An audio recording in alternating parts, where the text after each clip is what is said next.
Inspector साहब, एक लड़की के साथ आपको इतनी बदतमीज से बात नहीं करनी चाहिए। अच्छा, तो तुम हमको तमीज सिखाएगा? या पांडे, नवाब जादव को दीवाने खास में लेकर चलिए। अरे हमारे स्पेशल मेहमान हैं, कमिश्नर साहब के लड़कियों को आईसीयू में पहुंचाया है। इसका तो स्पेशल खातिरदारी होना चाहिए ना। ले जाओ इसको।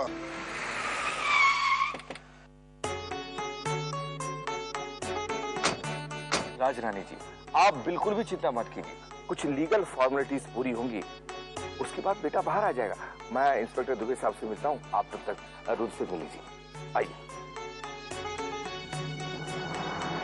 रुद्र, बेटा तू ठीक तो है ना? तू फिक्र मत कर, अब मैं आ गई हूँ ना। देख, कुछ ही मिनटों में तू बाहर आ जाएगा। मुझे कोई जल्दी नहीं मां, उल्टा यहाँ तो बाहर से ज्यादा सुकून है। तूने उस कमिश्नर के बेटे से झगड़ा क्यों मोल लिया, और वो भी किसी अजनबी लड़की के लिए? अजनबी लड़की नहीं मां, वो गौरी के साथ बदतमीजी कर रहा था, इसलिए मैंने उसे मारा। गौरी? आपको शायद पता नहीं है कि रुद्र रावत ने कमिश्नर खुराना के बेटे पर जानलेवा हमला किया। इसी वक्त वो आईसीयू में भर्ती है। आप कुछ भी कर लीजिए, लेकिन बिना अदालत के ऑर्डर के हम रुद्र को नहीं छोड़ सकता। नहीं इंस्पेक्टर साहब, देखिए ऐसा मत कीजिए, इसमें रुद्र की कोई गलती नहीं है, सारी गलती मेरी है। आप चाहे तो मुझे अंदर बंद कर दीजिए, लेकिन रुद्र को छोड़ दीजिए प्लीज। ये घड़ियाली आंसू बहाना बंद कर।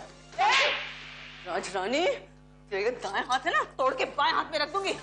तूने हिम्मत कैसे की मेरे नातिन पे हाथ उठाने की?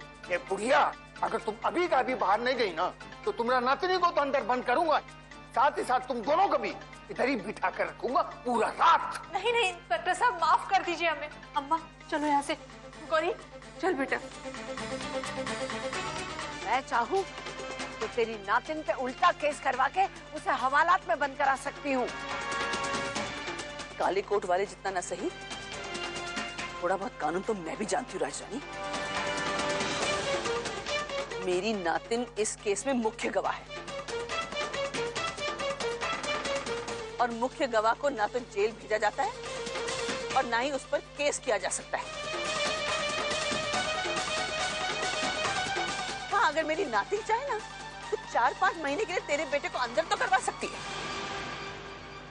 इसलिए अगर तू अपने बेटे की भलाई चाहती है ना, तो आज के बाद अपने सड़े हुए मुंह से मेरी नातिन का नाम मत लेना। इसे मेरी राय समझो या धमकी। आज के बाद तुम्हारी नातिन मेरे बेटे के आसपास भी नहीं दिखनी चाहिए। फिर इस समस्या को सुलझाने का एक ही उपाय है।